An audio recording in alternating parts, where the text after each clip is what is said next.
Yang penting deket. Nggak apa-apa. Ya biasanya di sini saya menerima materi ya. Mungkin 10 tahun yang lalu. Jadi agak aneh juga membeli materi di ruangan yang sama. Pertama-tama terima kasih Bu Asih. Sebenarnya teman dekat sekali ya. Terima kasih sudah mengorganisir kelas ini. Terima kasih juga sudah memperkenalkan. Jadi saya cepat aja. Jadi saya adalah alumnus dari ITB. Saya angkatan 2008, kemudian saya lulus tahun 2012. Jadi saya tugas akhir tentang struktur aktif sama dengan Bu Herlin. Kemudian saya pindah ke University of Tokyo tahun 2013, di mana master saya tentang structural health monitoring, persisnya tentang identifikasi jembatan menggunakan sensor-sensor yang diintegrasi pada kendaraan. Kemudian saya pindah ke EPFL di Lausanne, di Swiss, tahun 2016. Di sana kebetulan tesis saya tentang struktur adaptif. Jadi ini topik yang akan saya bicarakan hari ini. Kemudian 2021 saya pindah ke Stuttgart menjadi postdoc hingga saat ini, masih dalam topik yang sama tentang struktur adaptif. Jadi seperti yang Bu Asih sudah berikan, kalau segalanya lancar, saya akan pindah awal 2025 ke University of Illinois, masih dengan topik yang sama, struktur adaptif. Ya, jadi judul dari materi saya ini Advances in Lightweight Adaptive Structures. Terjemahan kasarnya perkembangan struktur ringan adaptif ya. Jadi di sini kata kuncinya itu perkembangan. Terus kenapa perkembangan di sini? Karena sebetulnya kebaruan dari materi saya ini sebetulnya adalah penggabungan dari dua seni rekayasa ya. Yang pertama itu rekayasa struktur ringan, yang kedua itu rekayasa struktur adaptif. Jadi sebetulnya literatur dari kedua seni rekayasa itu sudah lumayan matang dan sudah lumayan terbangun. Penggabungan dari kedua rekayasa inilah yang sifatnya lumayan baru. Jadi dalam materi saya ini, saya ingin memberikan apa saja perkembangan terbaru dari kacamata riset saya tentang struktur adaptif. Jadi materi saya nanti terbagi 3 bagian. Yang bagian pertama itu adalah hasil studi PhD saya tentang struktur yang bisa berubah bentuk. Yang bisa dikatakan ini studi kasus yang agak ekstrim. Jadi ini saya mencoba mendobrak batas-batas apa yang mungkin dari sebuah struktur adaptif. Kemudian di bagian kedua dan ketiga, kita nanti ganti gigi sedikit ya ke aplikasi yang lebih praktis. Bagian kedua saya akan sentuh sedikit jembatan kereta api adaptif. Kemudian bagian ketiga saya akan masuk sekilas ke komponen beton adaptif. Jadi langsung aja ya, kita mulai dari gambaran besar. Jadi sebetulnya masyarakat global ini hari ini itu menghadapi masalah yang besar kali ini. Karena sepertiga dari permintaan energi global dan hampir setengah dari konsumsi total material tambang yang ada di dunia itu sebetulnya terkait dengan industri konstruksi secara eksklusif. Jadi di sini saya tidak bermaksud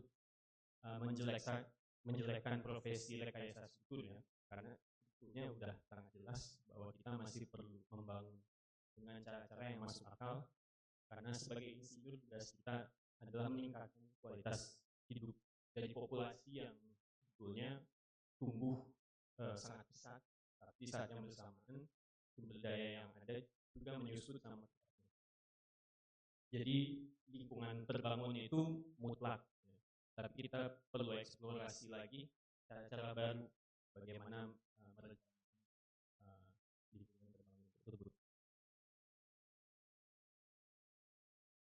Jadi menurut saya ini, mungkin semua tahu ya ini gambar dari mana.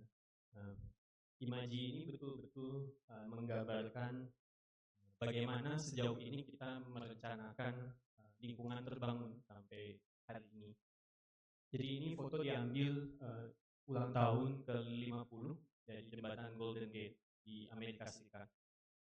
Jadi yang agak mengejutkan, foto ini sebetulnya diambil pada satu-satunya momen di mana sepanjang eksistensi jembatan ini menanggung beban yang paling dekat dengan magnitudo beban desain. Hanya setelah setengah abad, 50 tahun, coba bayangkan. Terus seseorang ada yang mencoba menghitung berdasarkan foto ini. Rupanya kerumunan ini ekivalen kurang lebih 1/4 ton per meter persegi. Padahal kalau didesain, misalnya ya, kita desain jembatan ini dengan standar tipikal yang misalnya dari Eropa. Normalnya jembatan semikian itu harus didesain di bawah beban 5 kN per meter persegi, yaitu setengah ton. Jadi apa yang terjadi setelah setengah abad, itu waktu yang lama ya. Setengah dari kapasitas pun belum terpakai. Jadi jelas-jelas ini menggambarkan bahwa pendekatan kita ini sangat konservatif. Artinya dalam mayoritas layanan sehari-hari dari struktur ini hanya porsi kecil sekali dari kapasitas yang dipakai. Kemudian pertanyaan yang mungkin muncul setelah melihat gambar yang tadi, bagaimana kalau kita bangun lebih banyak struktur ringan untuk optimisasi? Jadi di zaman sekarang itu ilmu optimisasi dimensi struktur itu bidang yang sudah sangat maju ya, sudah sangat dewasa, terbangun. Karena saat ini sudah ada berbagai tools komputasi, sudah sangat mungkin mengoptimasi struktur sedemikian rupa sehingga limit desain itu dapat dipenuhi secara kritis untuk semua beban luar. Tapi optimasi struktur itu juga ada batasnya. Seringkali untuk struktur-struktur yang sifatnya sangat lentur, misalnya struktur bangunan tinggi, satu-satunya cara untuk mendobrak batas ini adalah dengan tidak menghiraukan batas refleksi. Dalam kasus ini kalau kita kurang dimensi elemen-elemen struktur, kita mungkin masih tetap dapat desain yang aman dari segi stres. Jadi struktur nggak akan runtuh ya, tidak akan ada elemen yang kemudian rusak. Tapi yang akan terjadi adalah tidak terpenuhinya kriteria kenyamanan dan toleransi untuk komponen-komponen non-struktural. Itu yang biasanya disebut sebagai batas serviceability. Jadi di sini idenya adalah bagaimana kalau kita integrasikan aktuator-aktuator. Di sini digambarkan dengan warna ungu ya, dalam beberapa elemen struktur yang lebih ringan ini. Jadi melalui aktuasi, jadi via perpanjangan dan perpendekan dari aktuator, maka kita bisa mengontrol defleksi untuk kemudian memenuhi batas-batas yang tadi saya sebutkan untuk setiap load T. Tapi masalahnya di sini aktuasi itu kan nggak gratis. Kita bisa mengurangi massa, tapi kita jadinya menggunakan energi untuk memenuhi batas defleksi ini. Jadi aktuasi nggak gratis juga. Nah, disinilah kemudian prinsip desain energi minimum digunakan.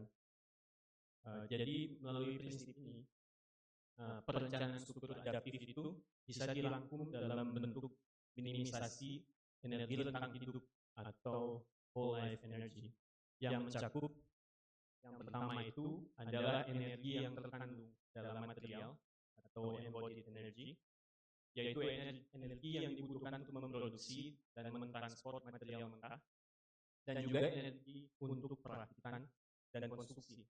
Jadi di sini bisa dilihat ini di kurva abu-abu. Kemudian yang kedua itu energi yang dibutuhkan untuk mengoperasikan kontrol aktif atau operational energy. Kalau dilihat di sini, itu di kurva ungu. Jadi sebagai ilustrasi di sini, sumbu horizontal di gambar ini yaitu besaran penggunaan material atau material utilization, biasanya disingkat sebagai MUT.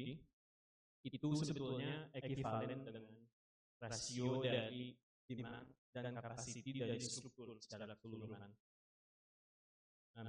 Jadi katakan kalau kita di sebelah kiri bisa dilihat bisa desain struktur adaptif yang ultra ringan, yang didesain secara kritis, bisa memenuhi batas-batas desain. Jadi dalam kasus ini bisa dikatakan bahwa material dalam kasus ini terpakai 100% di bawah semua load case. Tapi di saat yang sama, kalau bisa dilihat di kurva ungu ini, struktur ini sangat lentur. Artinya batas defleksi akan dilanggar lebih sering sepanjang masa layan si strukturnya ini. Dan akhirnya energi operasionalnya pun jadinya lebih besar untuk mengkompensasi defleksinya. Dan sebaliknya, kalau kita desain struktur yang oversize, jadi sangat kaku, kapasitas pasif material dalam kasus ini jadinya tidak terpakai di mayoritas masa layan struktur. Jadi ini lebih dekat ke struktur pasif. Dalam kasus ini, kompensasi via kontrol itu tidak perlu. Jadi energi operasionalnya pun di sini nol. Jadi sebetulnya yang kita cari ini adalah titik terendah dari kurva energi total, yaitu yang terlihat di sini adalah kurva hitamnya, yaitu konfigurasi struktur yang cukup ringan, lumayan ringan, dengan energi terkandung yang rendah, tapi cukup kaku juga, sehingga kontrol aktif pun tidak perlu energi operasional yang terlalu besar. Jadi ini semacam istilahnya kompromi, solusi tengah-tengah. Jadi sebetulnya prinsip perencanaan itulah yang membuat struktur adaptif ini menarik, jadi atraktif. Salah satu struktur adaptif yang ringan yang sudah ada contohnya di dunia ini adalah prototip struktur gedung adaptif tinggi 36 meter yang kebetulan ada di pusat penelitian di mana saya bekerja saat ini di Stuttgart. Jadi ya prinsip desain struktur yang ringan adaptif, elemen-elemen di struktur prototipe ini itu bisa didimensikan sangat dekat dengan ambang batas dari segi stres. Jadi dalam kasus ini, limit defleksi ini tidak dihiraukan saat mendimensikan elemen-elemen struktur. Karena seperti yang bisa dilihat di sebelah kanan, defleksi itu nanti bisa dikompensasi via kontrol. Tapi karena kontrolnya juga hanya dipakai di bawah beban dengan periode ulang yang sangat panjang. Dalam kasus ini karena ini di Jerman nih, beban langka itu beban angin. Jadi energi operasionalnya pun yang dibutuhkan rendah. Jadi itu sekilas ya pengenalan tentang struktur adaptif. Jadi ini saya masuk ke bagian pertama sebetulnya dari materi saya, yang sebenarnya tesis PhD saya tentang struktur berubah bentuk. Ini saya lakukan di EPFL di Swiss. Jadi sebetulnya tesis PhD saya berkaitan erat dengan optimasi dimensi dan bentuk. Jadi ini sebetulnya topik yang sudah dewasa ya, sudah terbangun, tapi masih berkembang saat ini juga. Sebetulnya optimasi simultan dari luas penampang dan koordinat modal dari struktur itu sangat sulit dipecahkan, bahkan dengan tools komputasi yang ada hari ini. Karena problemnya itu melibatkan dua jenis variabel desain yang sangat berbeda, baik dari segi besaran atau dari unitnya dan perilaku non-linearnya.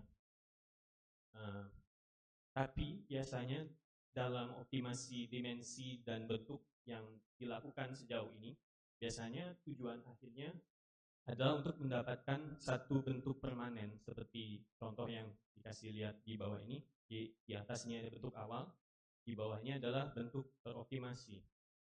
Jadi biasanya ini adalah bentuk permanen, ya, yang paling cocok di bawah envelope dari beberapa load case. Jadi sebetulnya ide tesis saya ini mencoba mendobrak ini, ya.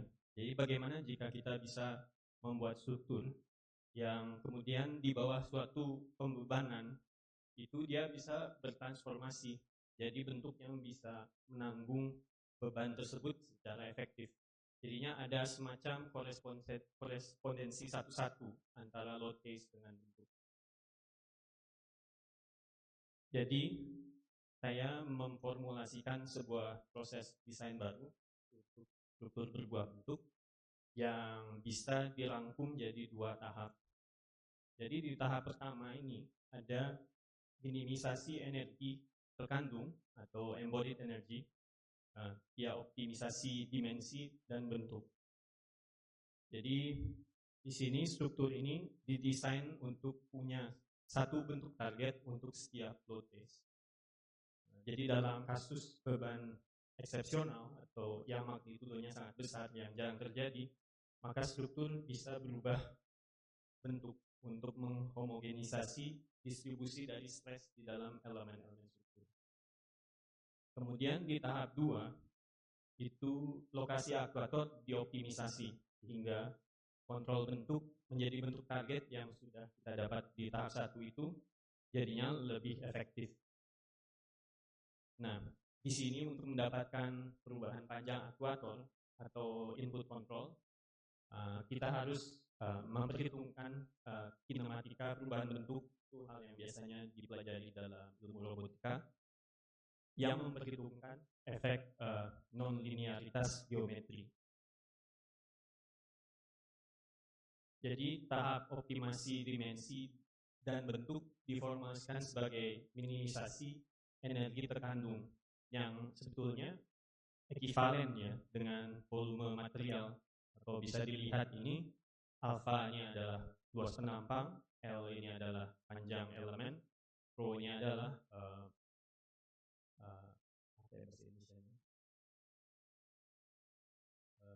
massa jenis. Ya, jadi inilah fungsi objektifnya. Kemudian ada 3 vektor variable design. Yang pertama adalah luas penampang elemen, dan yang kedua adalah gaya dalam elemen dalam kondisi equilibrium, dan yang ketiga adalah bentuk target atau koordinat nodal di dalam ruangan Euclidean. Jadi di sini ada beberapa fungsi constraint juga yang harus saya aplikasikan, tapi saya nggak akan membahas secara detail. Intinya untuk memastikan bahwa limit stress atau limit ultimate itu tidak melebihi batas, dan juga ada constraint untuk elemen buckling. Dan kedua juga untuk memastikan konvergensi dari problem optimisasi ini bisa mencapai suatu solusi ya tanpa terjebak di minimal lokal. Jadi ini saya akan tunjukkan beberapa bentuk-bentuk target yang didapat dari proses tahap 1 untuk sebuah studi kasus ilustratif. Di sini saya mendesain sebuah balok keras dari baja yang menopang beban permanen dan beban hidup. Di sini noda-noda yang dikontrol itu digambarkan dengan lingkaran ungu, dan di sini saya beri batas vertikal sebesar 150 mm. Artinya semua noda yang dilingkari itu bisa bergerak vertikal maksimum 150 mm saat berubah bentuk. Jadi saya perlihatkan korespondensi bentuk target untuk setiap load case. Ini untuk beban permanen, tidak terlalu banyak berubah ya. Di sini diameter dari elemen digambarkan oleh variasi ketebalan garis. Kemudian ini untuk load case pertama untuk merepresentasikan kasus ekstrim beban uniform ke distribusi rata. Kemudian load case 2, 3, dan 4 itu menggambarkan kurang lebih beban bergerak. Jadi bisa dilihat kedalaman baloknya itu bervariasi, berubah, bergantung pada lokasi dari beban bergeraknya. Kemudian terakhir load case nomor 5 merepresentasikan beban rata yang uplift. Jadi ini sebetulnya agak jarang ya, tapi bisa terjadi kalau misalnya balok ini bagian dari sebuah atap, kemudian ada diferensial tekanan udara karena angin kuat. Jadi dari proses desain yang sudah saya sebutkan, bagaimana energi terkandungnya dari struktur yang sudah didapat ini, itu kita bisa bandingkan dengan struktur pasifnya, dengan topologi yang sama, yang identik, dengan volume material juga yang teroptimasi, tapi tidak bisa berubah bentuk. Jadi di sini bisa dilihat untuk solusi adaptif, luas penampangnya rata-rata jauh lebih kecil, dan bisa dilihat bahwa penghematan energi terkandung dibanding dengan struktur pasif ini bisa mencapai 60%, jadi lebih dari setengahnya terpotong. Itu penghematan yang sangat besar. Tapi ini adalah studi kasus ilustratif ya. Jadi mungkin bukan yang paling realistis. Jadi setelah mendapatkan dimensi elemen dan bentuk target, kita tetap perlu mendapatkan input control atau perubahan panjang yang dibutuhkan dari aktuator untuk mencapai bentuk-bentuk targetnya, untuk kontrol bentuk. Jadi inilah proses yang saya sebut itu inverse kinematika yang dipecahkan secara iteratif karena efeknya sangat non-linear secara geometri. Dan untuk mencapai kontrol bentuk yang akurat dan meminimalisir energi yang dibutuhkan untuk kontrol, peletakan aktuator ini jadinya penting ya sebetulnya, karena dia mempengaruhi seberapa efektif bentuk-bentuk target yang tadi sudah saya sebutkan itu bisa tercapai. Dan dalam kasus ini, peletakan aktuator ini dicapai via optimisasi juga. Jadi, tapi berbeda dengan optimisasi yang sebelumnya saya sudah jabarkan ya, problem optimisasi di sini ini kombinatorial seperti yang diilustrasikan di sini, di mana variabel desainnya ini hanya bisa mengambil dua besaran, yaitu 0 atau 1. Jadi problem itu sebetulnya sangat sulit dipecahkan, apalagi ini digabung dengan problem inverse kinematika yang non-linear. Di dalam kasus ini saya menggunakan solver yang berbasis stokastik. Jadi mungkin rekan-rekan pernah dengar misalnya genetic algorithm, itu salah satu dari metode stokastik untuk memecahkan optimisasi, khususnya dia lebih efektif untuk problem optimisasi yang kombinatorial. Sebagai ilustrasi aja, untuk layout yang seperti ini, kalau misalnya kita ingin cari solusi secara brute force, ya, itu yang kita harus cek itu ada 10 juta solusi. Tapi dengan solver stokastik kurang lebih 1% aja yang perlu dievaluasi hingga mendapatkan solusi. Fungsi objektif di sini juga adalah minimisasi perbedaan antara bentuk terkontrol dengan bentuk target yang sudah didapat di tahap 1. Jadi mungkin di titik ini banyak yang sudah bertanya-tanya ya, karena saya memperlihatkan formulasi-formulasi, kenapa repot-repot berubah bentuk ya. Jadi sebetulnya alasan kenapa perubahan bentuk dipelajari di sini adalah potensi untuk homogenisasi distribusi dari tegangan atau stress di dalam struktur. Jadi di sini homogenisasi stress ini bisa didefinisikan sebagai pengurangan stress secara keseluruhan, secara magnitudo mutlak, dan juga variabilitas dari distribusinya. Ini sebagai ilustrasi di sini ada dua bar charts ya. Kiri tanpa kontrol, kanan dengan kontrol bentuk. Kita bisa lihat bukan saja magnitudo stressnya yang berkurang, tapi juga variabilitasnya. Bisa dilihat magnitudonya jadi nyaris uniform setelah kontrol. Jadi dalam kasus ini kita bisa mencapai 46 dan 59% pengurangan magnitudo dan variabilitas dari stres via kontrol bentuk. Jadi sebetulnya distribusi stres inilah yang menjadi kunci kenapa ya perubahan bentuk itu kita bisa menggunakan material secara lebih efisien. Dan akhirnya energi terkandung dari materialnya pun bisa relatif lebih rendah.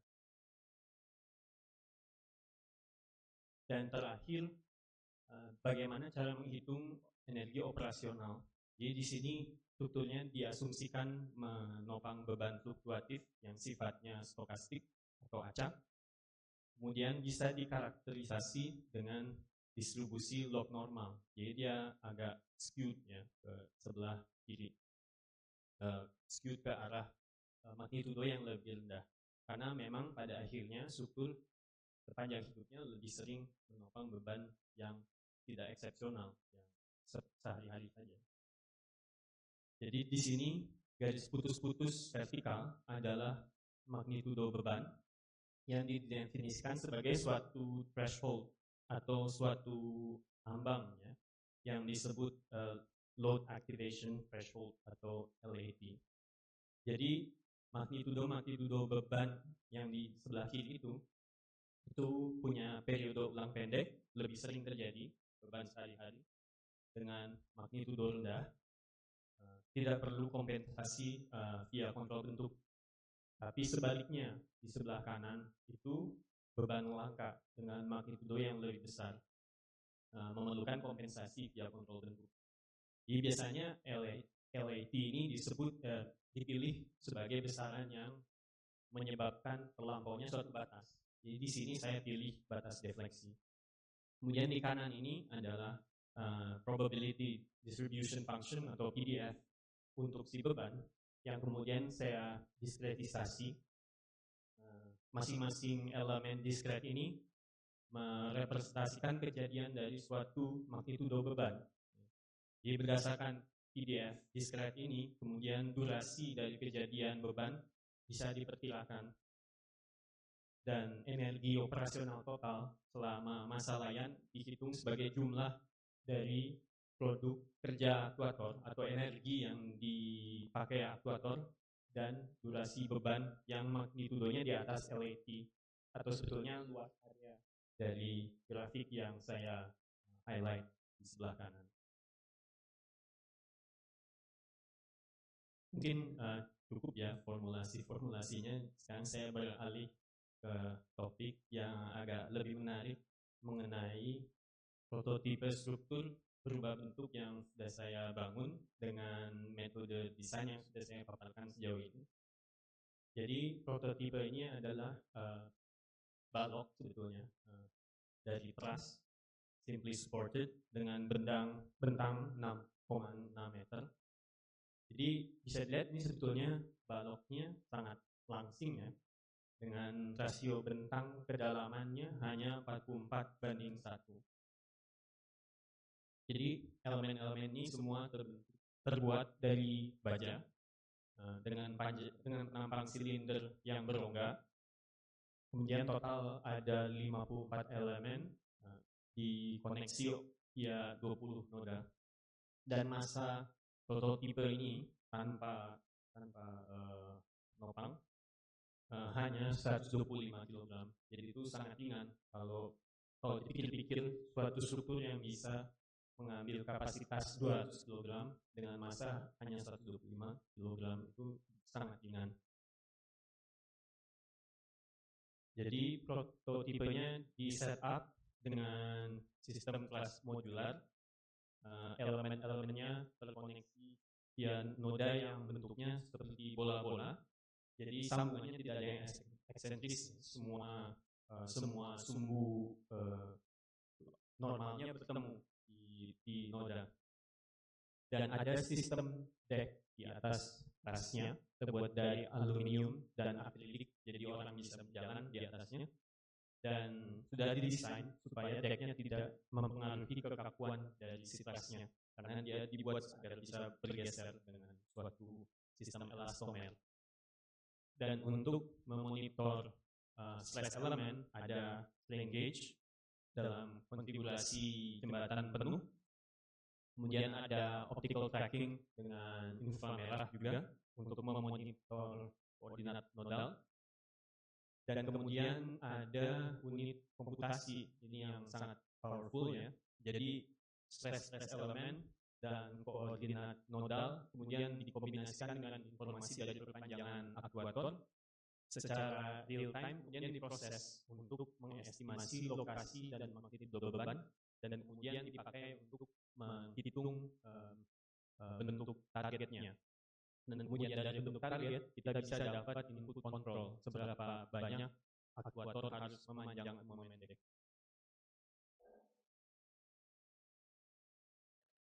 Ini agak keras ya.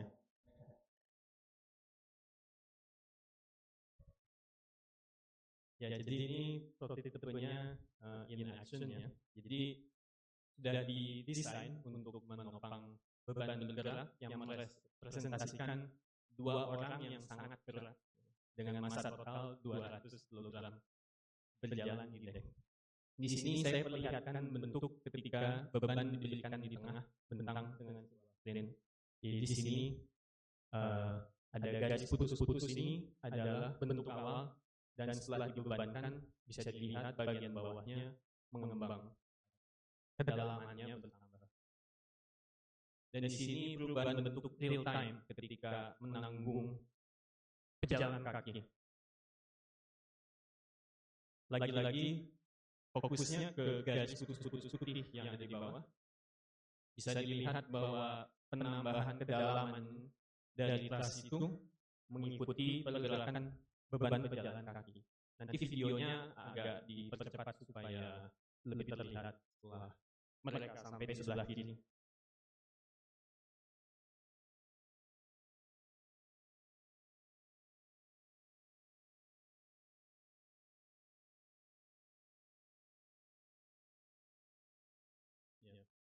Kalau videonya dipercepat lebih kelihatan ya.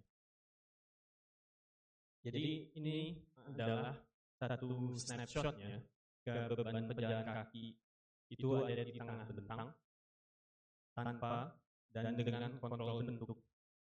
Bisa dilihat dalam kasus ini dengan kontrol bentuk ini, kedalaman baloknya bertambah secara hampir keseluruhan sepanjang bentangnya. Jadi cukup signifikan. Dan di sebelah kanan bisa dilihat perubahan bentuk juga mengurangi magnitudo stress dengan pengurangan rata-rata maksimum 23%, dan juga variabilitas stressnya berkurang via kontrol bentuk dengan pengurangan maksimum 33%.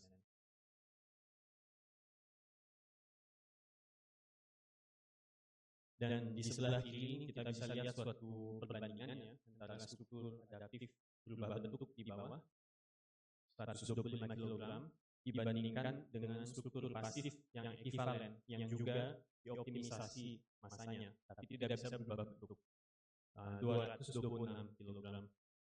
Di sini kita bisa menemukan bahwa struktur adaptif yang kita dapat bisa mencapai penghematan massa yang cukup signifikan sebesar 35% dan penghematan 29% dari segi energi rentang hidup atau whole life energy yang sudah memperhitungkan operasional aktuatornya. Dan ini ditambah juga energi yang diperlukan untuk komputasi dan akuisisi data. Jadi itu penghematannya lumayan ya, kalau dibanding dengan struktur pasif ekivalen. Karena dalam kenyataannya struktur pasif ekivalen pun biasanya tidak dibangun. Jadi sudah membandingkan minimum dengan minimum. Jadi itu tadi materi bagian pertama yang sebetulnya tesis PhD saya. Kita beralih ke bagian kedua. Kita ganti gigi ke aplikasi praktis dari struktur adaptif. Jadi dalam kasus ini saya tidak lagi menginvestigasi sistem berubah bentuk, karena pada akhirnya itu kasus ekstrim. Dan saya beralih ke redaman vibrasi via kontrol. Dan di sini saya mengeksplorasi aplikasi pada jembatan kereta cepat. Jadi sebetulnya motivasi saya kenapa ingin menyelidiki jembatan kereta, sebetulnya mulai saat saya mengkompilasi data dari berbagai makalah ilmiah, buku teks, tesis, dan standar desain yang memberi indikasi batas atas, rasio, bentang, dan kedalaman untuk jembatan jenis simply supported. Dan di sini datanya diklasifikasikan berdasarkan lalu lintas, di separuh di atas untuk jalan, dan paruh di bawah untuk ke rel. Dan untuk masing-masing lalu lintas ini dipecah kembali berdasarkan materialnya dan teknologi konstruksinya, yaitu beton bertulang RC, beton prategang EC, dan baja komposit SC. Di sini langsung kelihatan ya bahwa ada batas yang sangat signifikan dari segi kelangsingan dari jembatan yang memungkinkan untuk lalu lintas rel, di mana rasio bentang versus kedalaman maksimumnya itu sampai setengah dibandingkan untuk penggunaan jalan. Jadi sebetulnya alasan di belakang keterbatasan ini adalah kecenderungan bahwa untuk beban kereta itu biasanya rasio beban hidup versus beban matinya itu relatif sangat tinggi. Kemudian biasanya jembatan yang sifatnya sangat ringan dan langsing itu biasanya memiliki frekuensi natural yang rendah, biasanya di kisaran 3-4 Hz. Dan biasanya itu rawan terjadi magnifikasi respons akibat resonansi.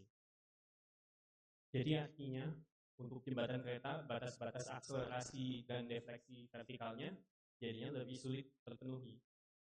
Contohnya Eurocode di sini mengharuskan akselerasi vertikal di semua titik di dek jembatan tidak melampaui 5 meter per detik persegi, kurang lebih setengah dari percepatan gravitasi.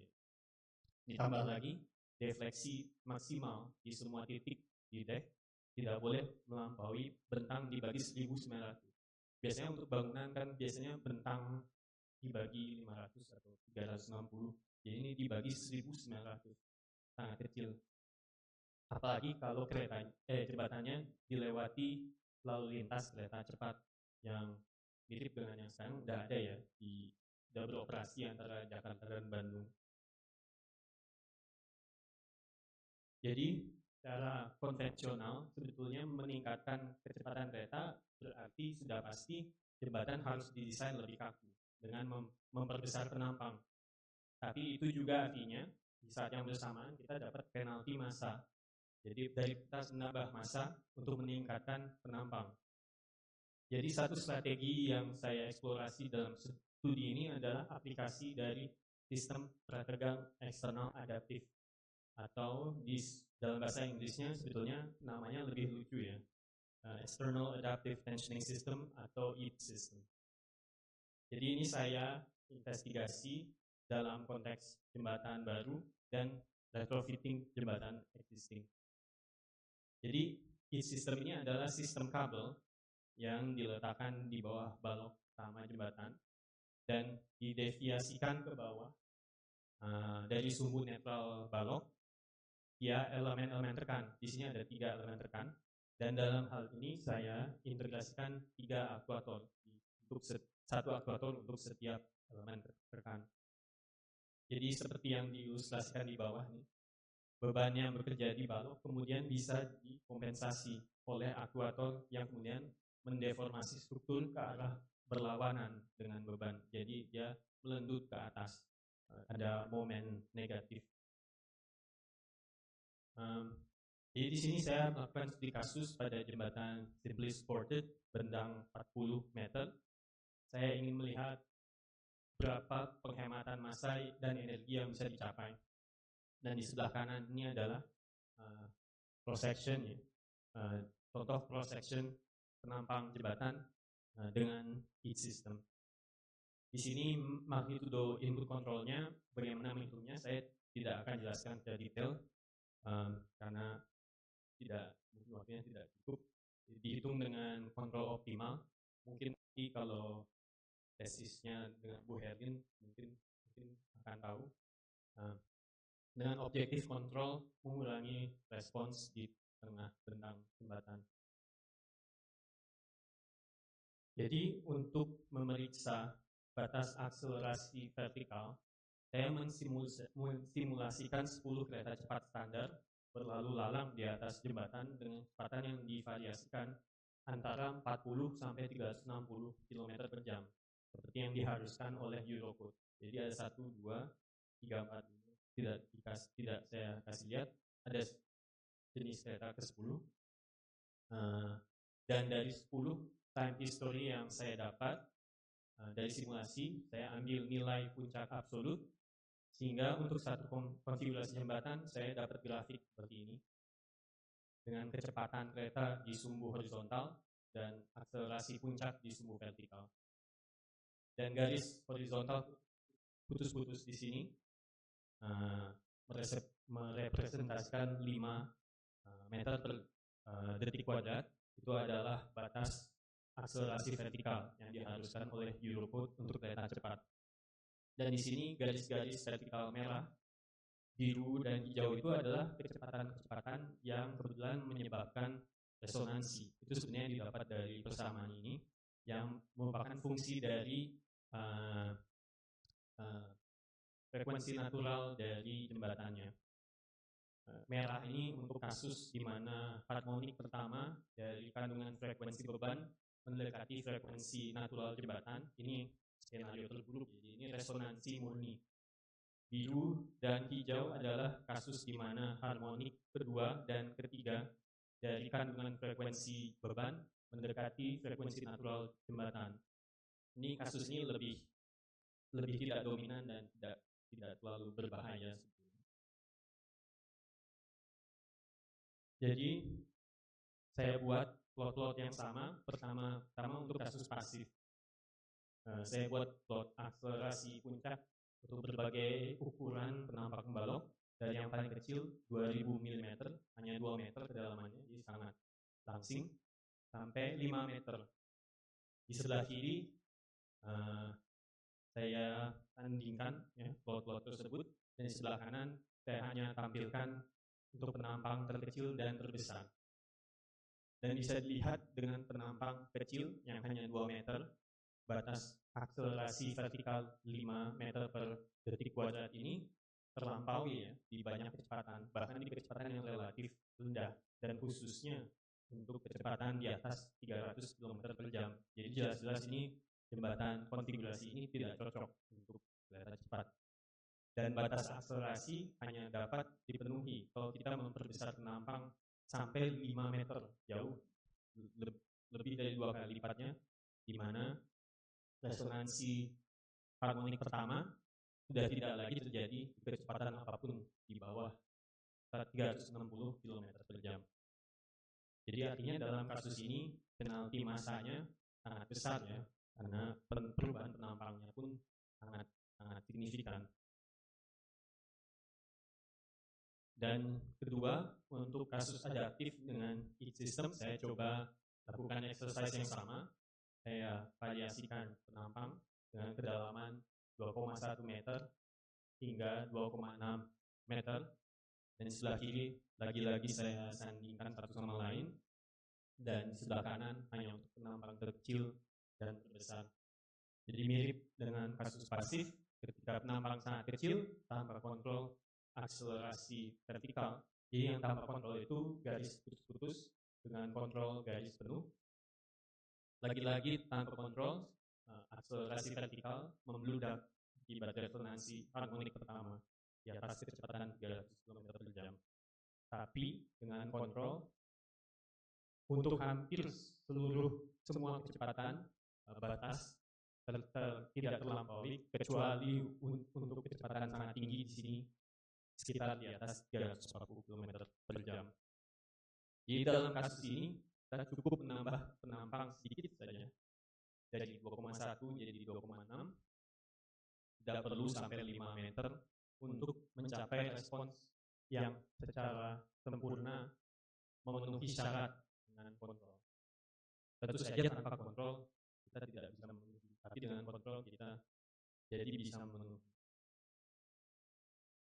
Jadi dari studi ini saya berhasil membuktikan potensi penggunaan sistem adaptif dalam hal ini heat system untuk kontrol vibrasi, kemudian menghindari penalti masa tambahan yang diperlukan untuk mendapatkan jembatan yang cukup kaku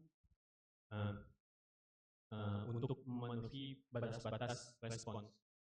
Dan di sini didapat bahwa kalau dibandingkan sistem adaptif bisa mencapai penghematan hingga 28%. Dan jika energi operasionalnya dihitung, karena kasus resonansi itu sangat jarang terjadi, hanya terjadi di beberapa kecepatan tertentu, maka energi operasional yang dibutuhkan pun relatif rendah, maka penghematan energinya pun 23%. Jadi jika tertarik untuk membaca publikasi saya yang terbaru, sebetulnya studi kasusnya agak lebih mendetail ya. Jadi ada variasi bentang juga misalnya. Dan saya menemukan bahwa sistem adaptif ini memberikan penghematan yang cenderung lebih besar kalau bentangnya pun lebih panjang. Sebenarnya bagian ketiga ini sangat singkat karena sebetulnya belum selesai. Jadi saya hanya memperlihatkan status saat ini. Masih aplikasi praktis, tapi sifatnya masih studi awal mengenai komponen-komponen beton adaptif. Jadi seperti yang sudah rekan-rekan prediksi, dalam kasus ini komponen beton itu pasti relatif kaku ya.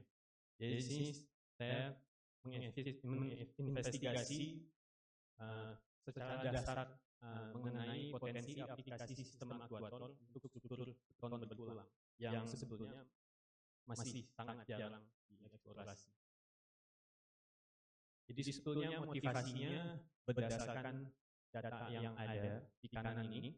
Jadi rupanya 70% dari total volume material yang digunakan untuk bangunan beton bertulang dengan tinggi relatif rendah dan sedang itu ternyata hanya untuk komponen horizontal yang menopang beban tiada lembutan. Sebetulnya dari kacamata mekanika struktur itu, komponen yang melembut khususnya untuk beton yang memiliki perilaku tarik dan tekan yang sangat berbeda, penggunaan materialnya sebetulnya tidak terlalu efektif. Ditambah lagi, praktek umumnya mengharuskan komponen horizontal memenuhi batas defleksi yang sifatnya cukup ketat. Misalnya di Eurocode itu ada bentang dibagi 5. Tetap tidak seketat untuk kereta cepat, tapi untuk bangunan sehari-hari yang dibangun mungkin setiap minggu ada satu bangunan baru yang dibangun, ini cukup ketat. Dan pada akhirnya sebagian besar kapasitasnya pun tidak terpakai sepanjang masa layan. Jadi di sini saya mengeksplorasi potensi dari sistem prategang variabel yang sebetulnya mirip sekali dengan sistem prategang unbounded yang konvensional, di mana ada kabel yang diletakkan di dalam sebuah pipa yang kemudian dicor bersamaan dengan komponen horizontal beton tersebut. Dan kabel itu biasanya diletakkan eksentris terhadap sumbu netral komponen, sehingga kalau kita tarik kabelnya, kemudian di jangkar-jangkarnya itu akan ada gaya tekan yang eksentris terhadap sumbu netral balok.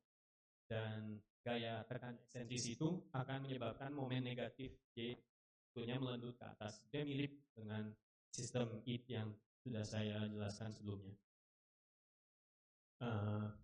Ya, jadi berbeda dengan prategang konvensional, di prategang variabel ini gaya tarik di dalam kabel bisa diaplikasikan secara real time untuk mengkompensasi efek dari beban luar yang berfluktuasi.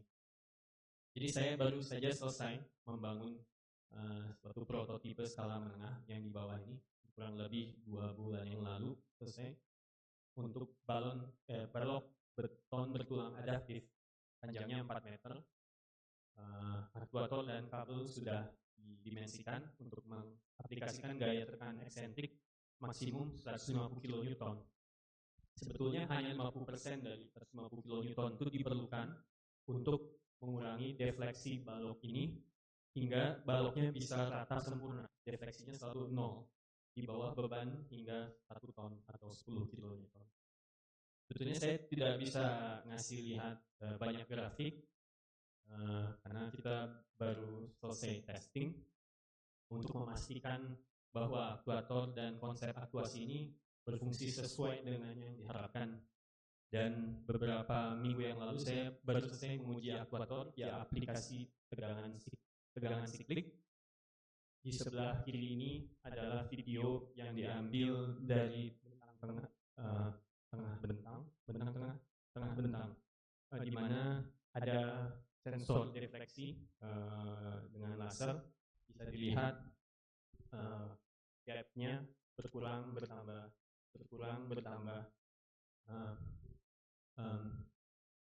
Dan kalau misalnya lihat dari jauh, nyaris tidak terlihat ya, karena pada akhirnya ini balok beton. Kita hanya bisa mengangkat baloknya maksimum 2 cm, itu pun tetap tidak terlihat secara kasat mata. Dan di kanan bawah bisa dilihat kabelnya sedang ditarik dan diulur. Ditarik.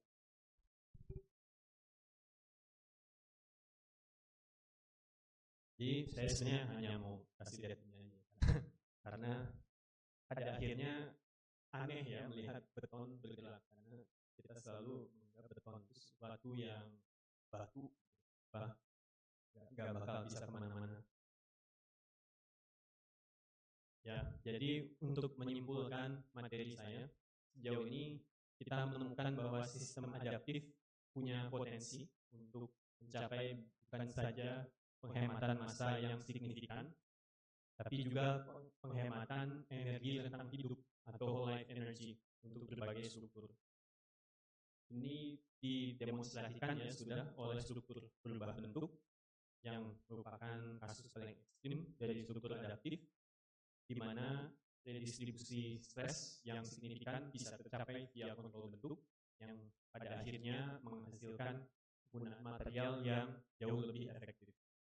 Dan terakhir, kita juga sudah melihat potensi-potensi yang ditawarkan dari sistem-sistem adaptif dalam praktek perencanaan struktur yang sifatnya lebih mainstream ya, lebih praktis. Misalnya dalam perencanaan jembatan kereta cepat dan komponen gedung beton bertulang. Dan ini adalah lembaga-lembaga yang memberi saya dana riset sejauh ini yang sudah saya perlihatkan.